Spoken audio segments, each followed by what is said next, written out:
This is a very big, heavy box. It's very heavy. There's no secret to what it is because, well, you've already clicked on this video so you know what it is. It is the new 1/7 scale crawler from Rlaarlo.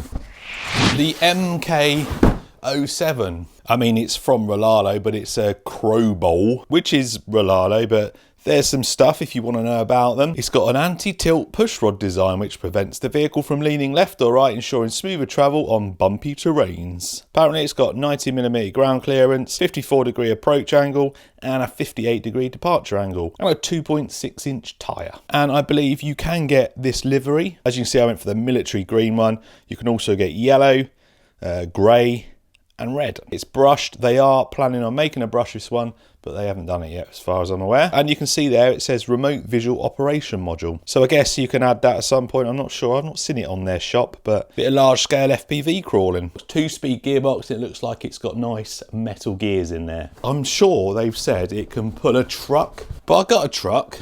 Maybe later on in the video we'll clean all the crap out of it and see if it can pull my Hilux. Come on. So there it is.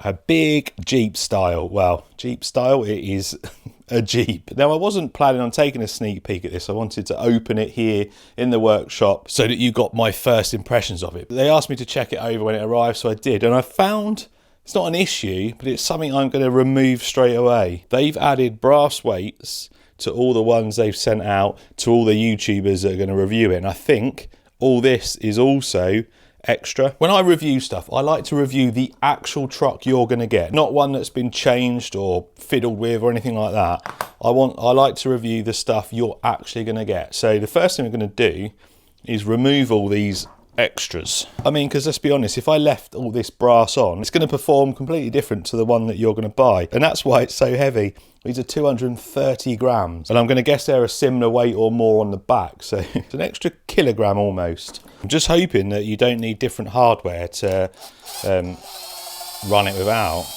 Sometimes these are longer if you've got brass.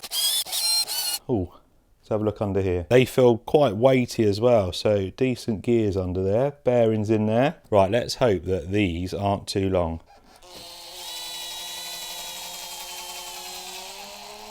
Yep, they are. Well, there you go. That is not a great start. I am not running it with these on, so I will find a solution. I've done the front, I'll do the rear before we take it out. I need to search my spares to get the right length screws for it. Anyway, you get this, I presume it's for a spare wheel that goes on the back. You don't get a spare wheel with it, but you get that if you want to mount a wheel and tyre on the back. Wheel wrench, set of instructions. And you get this transmitter, which is their new one. I don't think I've used this one yet. It's got a screen on top. It's got various functions. Don't know how many channels it is, but thumb steer. Feels quite nice, actually. I'm going to have to probably read the instructions to work out what's what. Comes with a little adapter if you want to run it on normal batteries. And you got a little plug in there. I presume you just plug a balance lead in from a 2S LiPo. So here's the truck, and as I've already shown you, it's a Jeep style. It's very detailed, actually. You got a big bumper up front, big moulded grille, moulded arches, lots of other moulded parts on it. It's going to have full LEDs on this. Going to have indicators. I've already seen that it's got indicators. Big roof bar on there. Roof rack, ladder, other stuff. And you've got these combined fuel tanks, and are they like sand ladders or whatever you call them. I think that looks nicer than a spare wheel. It's got a roll cage by the looks of it inside, and a really nice interior. It's just missing a driver. I'm sure we can find one for this. So I've kind of stopped going to the effort to put drivers in for review videos. If a manufacturer's going to go to the effort of clear windows and a nice interior, can't be much more work to throw a driver in, can it? Anyway, nice looking truck. I expect the question's going to be, how big is it compared to an SCX6? Oh, this is a bit embarrassing. The last time this was out, I had the elf on the shelf in there, and I've flat spotted my tyres. I've actually got a load of upgrades for this. I need to get it done, really. So 1/6 scale, 1/7 scale, I'd say that's about right. You can see the wheelbase is just a little bit shorter. This one's a little bit taller, a little bit wider. So as you'd expect from a 1/7, it's not as big as a 1/6. That kind of gives you a nice idea of how much bigger it is than your standard crawler. Quite a bit bigger. So a couple of body pins under here. Not easy to access, but it does then allow the body to lift all the way up and all the way back. I'd probably support that there, otherwise it might cause some damage. But let's put a wheel under there.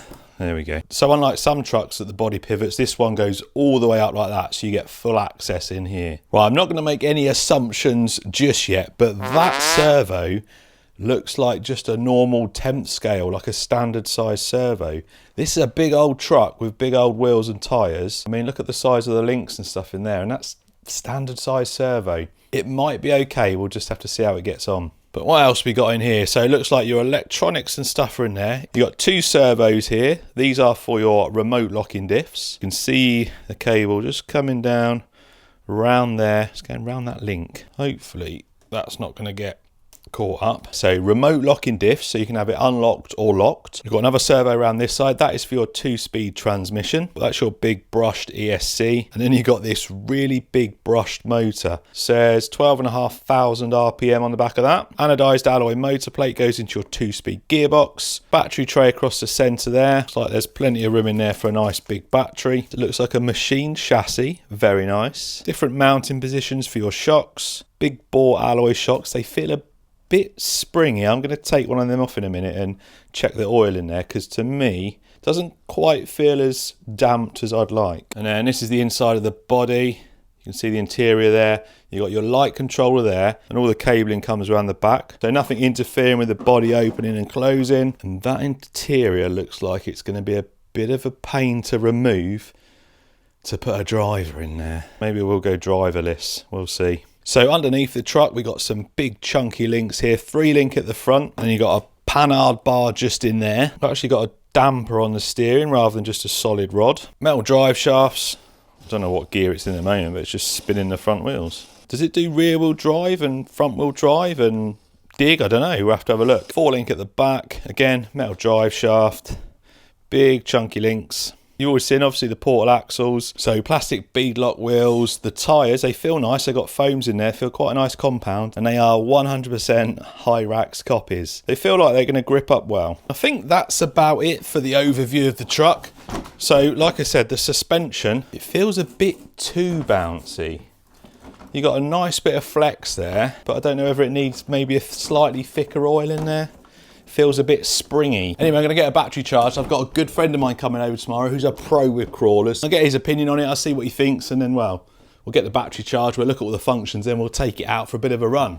So I had my crawler experts up here the other day, not specifically to do this, but while they were here, got their opinion on the suspension, and kind of agreed it is a little bit soft, it is a little bit bouncy. We took a shock off and it was only about 2/3 full, and it was quite thin as well, so the shocks could do with a little bit of tuning, a little bit more fluid in them, but it's not bad, it's just could be better. I've whipped all the armour off that was, oh actually I missed a bit, I'll take that off in a minute. This can actually make it perform worse when it's fitted, because you end up with gaps all around the pumpkin, and then stuff gets caught behind it. And the same with that being at the front, because it's got gaps and stuff in it, you can end up actually getting more hung up with it. And because it's an optional extra, that's why I've taken it off. And all 4 brass weights have now been removed, so we can run it completely stock out the box. You've probably already seen the lights, because I'm a little bit behind most of the others that have been reviewing this. But there's only one thing I'm not too keen on, and you can guess it, it's the turn signals. Although I do like that, it's pretty cool. And the only problem is they come on instantly as you start turning. So you got normal running lights, then you get your dipped lights, press it again, and then you get your full beam. You then get your little fog lights down here. The other thing is everything's like bright white, and these are like a soft yellow. These should be bright as well, I think. Then you get your light bar, and you get the bar across here. It's really bright actually. Look, it certainly lights up well. That is going to be nice for some night crawling. And then this is where it gets a little bit funny. You got a rainbow, you press it again, then you can be a police car or a fire engine or an ambulance or whatever you want, and then press it again. This is probably my favourite actually, this one. Oh no, that's not my favourite. I'll turn that off straight away. This one's my favourite. Goes through all the different colours. I kind of like that one. Bit gimmicky, but that is, I think, the best one on there. And then goes back to normal like that. Normal running lights at the back. When you come off the throttle, you've got brake lights, reverse, And then obviously you got your indicators. A few people that have reviewed it have said about the steering angle not being great, and I agree, it's not great. However, when I got mine out of the box, the end points were on 70%. So I whacked them up, so I think they're on about 95 now, and it just gives you a little bit more steering angle, and that is done on this screen. Yeah, they were down to about 70% on channel 1, and this has got so many features. So I've lived around here for about 6 years now, and I've only just kind of found out that over there is like a bit, well, yeah, it's a bit of woodland, you can clearly see it, but there's also some water, like a lake and something, so I think we're going to venture over there first. But to save me a wasted trip, we're going to scout it out with a drone first. We could oh no, I thought we might be able to take off from the top. We've only got half a battery, but we should be good.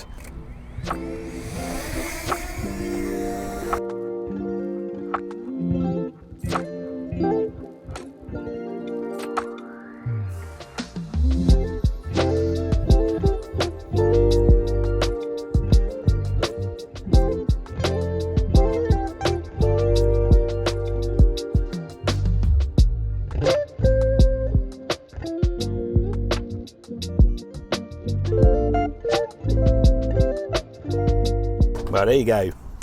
It looks pretty good over there, so hope we can access it. So you won't have any problems keeping up with this thing on the trail, because that's second gear and it only does, I think it's 5.5 miles an hour I got on the GPS. So I'm going to run it with the diffs open for as long as I can. It is in 4-wheel drive.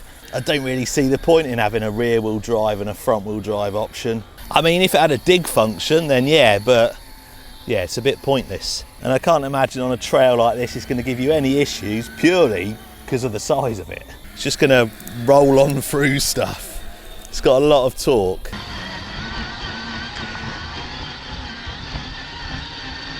I've never actually been this far, so we're going into the unknown.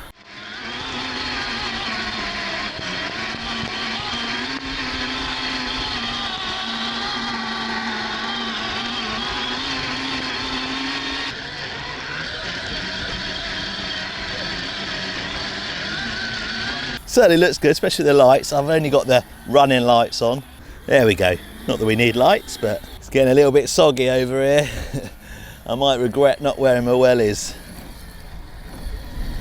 Still got the diffs open. Oh, this ground's really soft. Oh, there we go.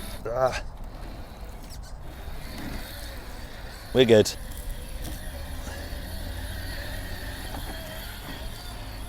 Wow. It certainly looks decent over there.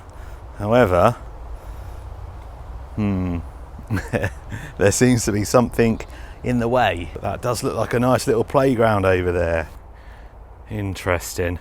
It doesn't say anything about trail trucks though, does it? You're not a dog, are you?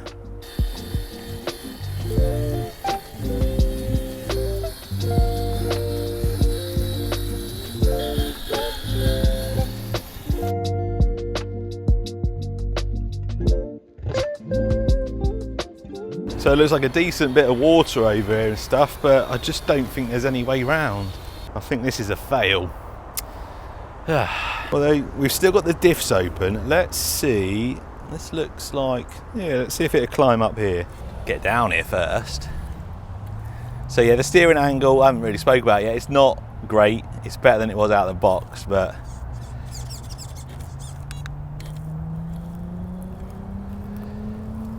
oh, it's got a nice drag brake on it, and it's got a nice control. Like, this is really steep. It's definitely not going to do it the diffs unlocked, that's for sure.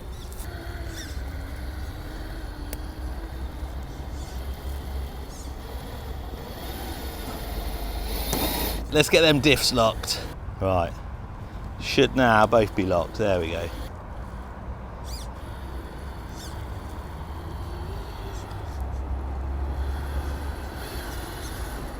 Whoa, that's a big fall down into the water, and I'm not behind it. Come on. Oh. See, this is where, oh, it's going to do it straight away. So what I was just about to say is, on that point, the brass would have made a big difference to it. It would have got more traction, but it still made it. That was decent. Anyway, let's go find somewhere else. I was just about to say, not a chance. Wow. You can probably see how steep that is. Look, it's all, oh, there you go. That is literally on the limit. And again, the brass on there would have made a difference, but wow, that is impressive. I was just walking up to it, I was going to go, not a chance, as it rolled down, but put it in low gear because it's got a better drag brake, I think, in low gear. More resistance. Is that actually going to come down there without rolling? No way. It's going to. Oh man, you need a competent driver in a big crawler like this. Let's go! Can't imagine this is going to have much problem here. I mean, this is somewhere where I test at 1/10, so this has got a little bit more ground clearance, a little bit more tyre, and a little bit more weight. So if a rock's in its way, it can just push its way past.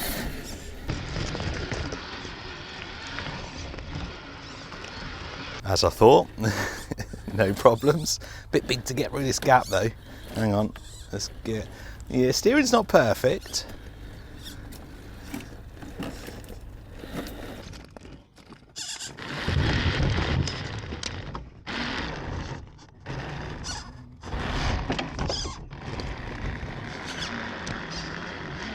Easy.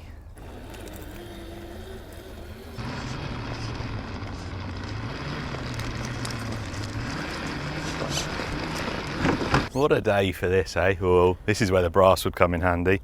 Bit of side hilling. And it's quite steep, you can't really see too well. Yeah, I'm on. No! Get up here, just use this little bit of shrub to turn that back round. And we're good.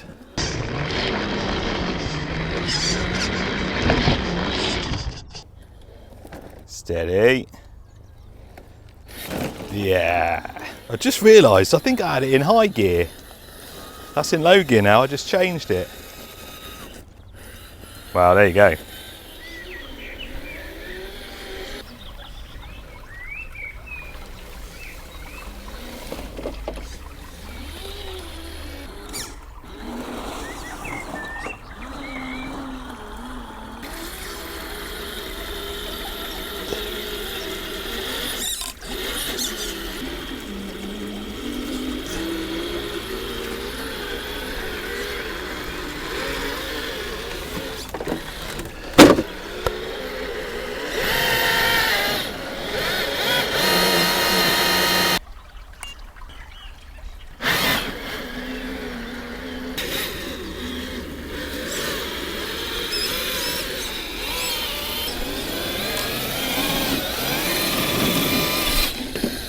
That's the first truck I've ever had that's got up there. Obviously, mainly due to its size.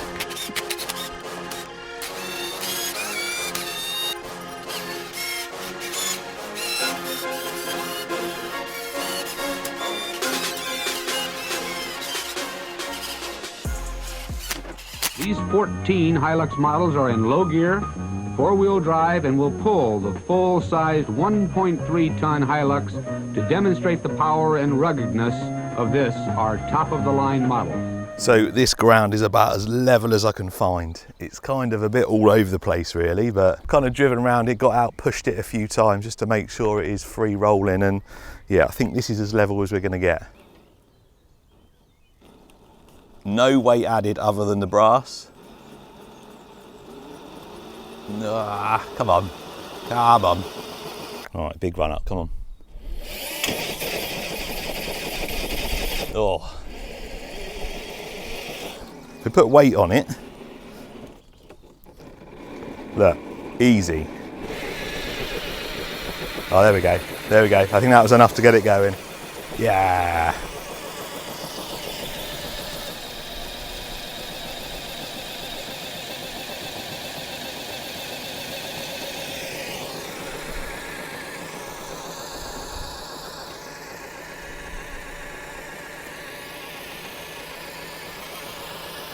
I mean, it's easy with ballast.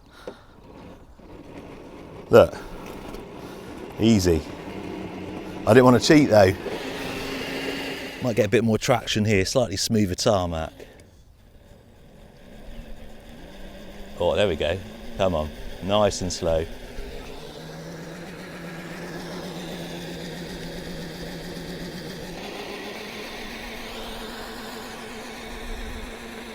Oh, we're getting some speed up now. Wow, it can pull a 1 to 2 ton truck. There you go. So there you go, it does pull my Hilux. Now, pulling vehicles with RC cars isn't something new. That clip from just a minute ago was late 70s, early 80s with Tamiya using their Hilux. Oh, this is heavy. Tamiya using their Hiluxes to pull another Hilux. YouTube, and then I think the first YouTube video to do it was probably Mr. Beast, like 6 or 7 years ago.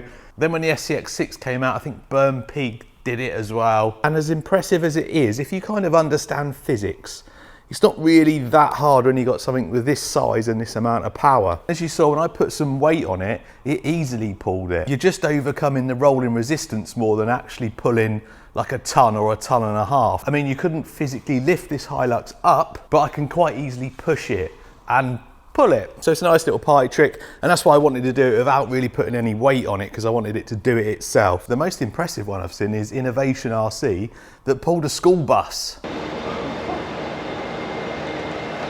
Oh my God, we're moving a bus! But again, loads of power and loads of weight. My Tesla weighs way more than a Hilux, but because of the size of these wheels and tyres and just all the extra mechanical bits that turn on this, I'm pretty sure it would have pulled that easier than that. The weight's a lot lower down on that, it's got smaller wheels, the tyre pressures on that are like 42 or 44 PSI, so a lot less rolling resistance.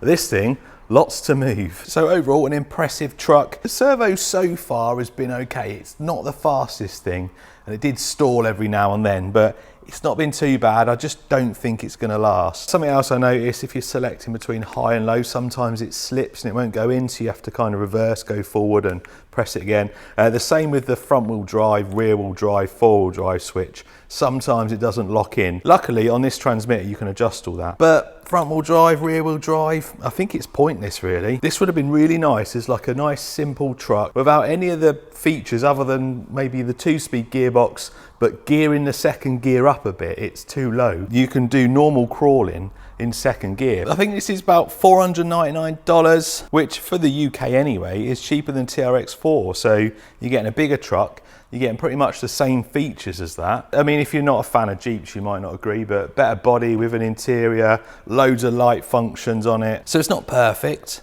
but I think for the money, Rlaarlo have done a decent large scale crawler.